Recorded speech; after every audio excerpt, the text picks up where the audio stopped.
Chère fleuve méridienne, cher fleuve méridien, bonjour.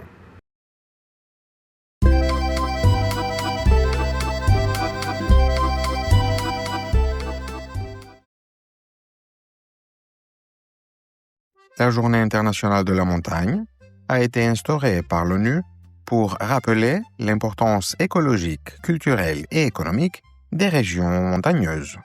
Ces espaces abritent une biodiversité unique, des communautés aux traditions riches, ainsi que des ressources essentielles comme l'eau douce. Cette journée sensibilise aux menaces qui pèsent sur les montagnes et encourage leur préservation pour les générations futures. Voie F, destination sentier tracé. Attention au départ.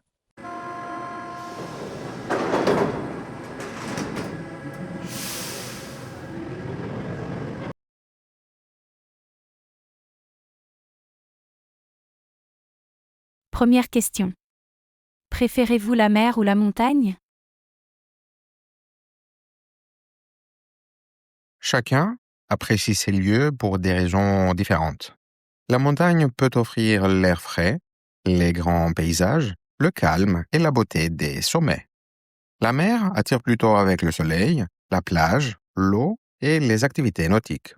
Chaque environnement donne une ambiance particulière et des sensations différentes.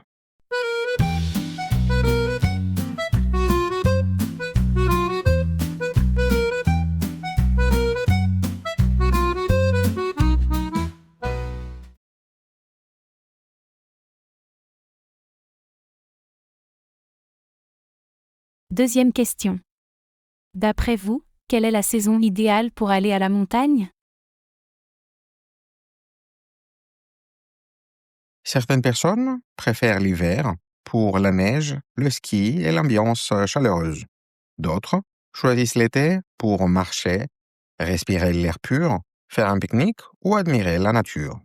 La réponse peut parler de la météo, des activités possibles ou des paysages selon la saison.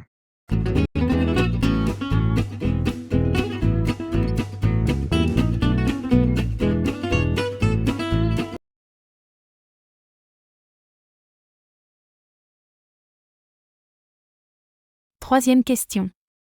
Quelles activités peut-on faire en montagne? Il est possible d'évoquer des activités simples comme marcher, faire du ski, du snowboard, du vélo, observer les animaux, visiter un village, prendre des photos ou simplement se reposer. La montagne permet aussi bien de faire du sport que de profiter du calme et de la détente.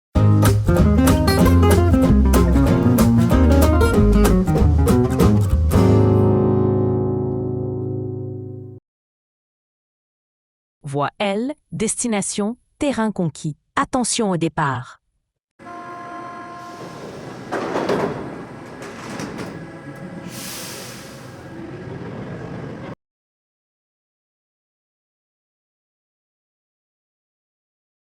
Première question. Qu'est-ce qui vous plaît le plus à la montagne?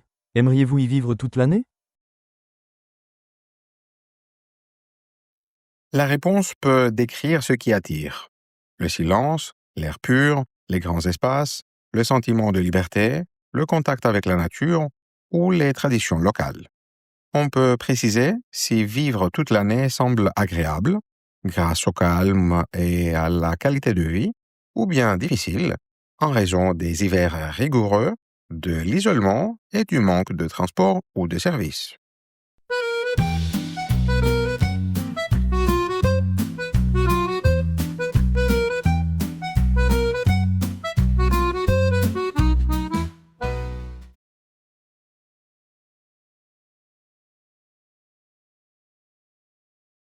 Deuxième question. Quels sont les dangers et les difficultés de la montagne? On peut évoquer les dangers liés à la nature, comme les chutes, les avalanches, le froid ou une météo imprévisible, ainsi que le manque d'oxygène en altitude. Les difficultés viennent aussi de l'être humain, avec la fatigue, les problèmes d'orientation, les risques pour les débutants ou l'absence de bonnes infrastructures. La montagne demande toujours de la prudence, une bonne préparation et du respect pour l'environnement.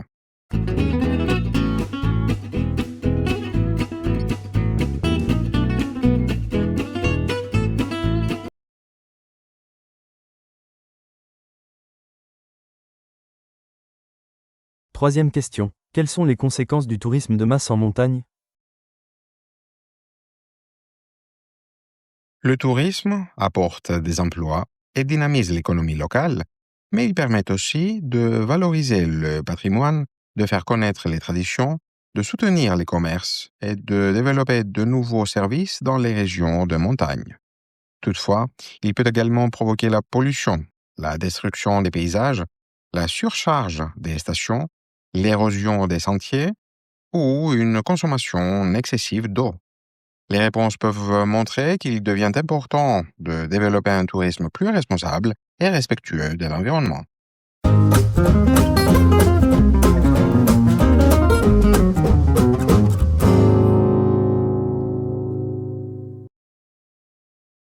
Voie E, destination, sommet atteint. Attention au départ.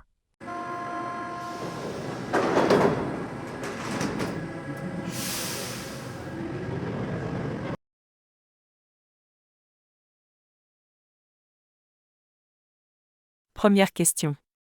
En quoi la montagne est-elle un espace à la fois naturel, culturel et économique? La montagne est un milieu naturel essentiel, riche en biodiversité et véritable réserve d'eau. C'est aussi un espace culturel marqué par des traditions vivantes, une architecture particulière, des langues régionales et des modes de vie adaptés à l'altitude. Il joue également un rôle économique important grâce à l'agriculture, au tourisme, aux activités hivernales, à l'hydroélectricité et à l'artisanat. Sa diversité montre à quel point ce territoire est stratégique, mais aussi fragile.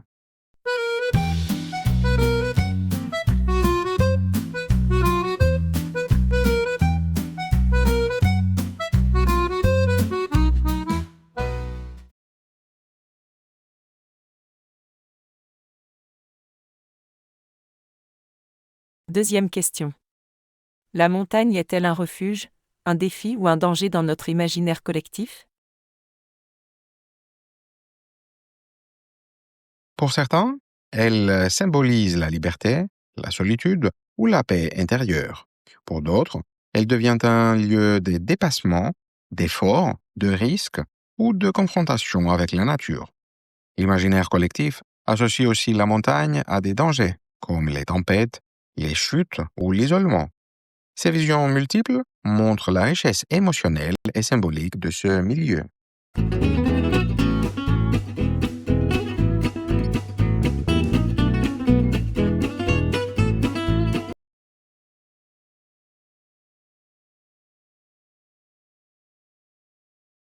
Troisième question. Comment la vie quotidienne en montagne façonne-t-elle l'identité des habitants? Peut-on parler d'un esprit montagnard? La vie en altitude impose un rapport particulier au climat, aux saisons, à l'entraide et à la solidarité. Les habitants développent souvent une culture du travail, de la résilience, de l'autonomie et du lien avec la nature. L'esprit montagnard évoque un caractère à la fois fort, accueillant et attaché à la préservation du territoire. Cette identité collective se renforce face aux contraintes, mais aussi aux transformations contemporaines.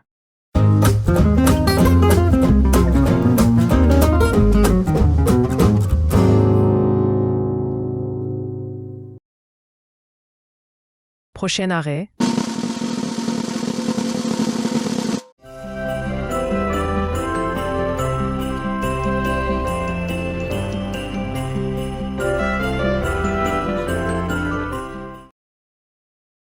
Merci d'avoir regardé cette vidéo. Si elle vous a plu, mettez un pouce bleu et abonnez-vous pour ne rien manquer. N'hésitez pas à la partager si vous la trouvez utile et à laisser un commentaire pour donner votre avis.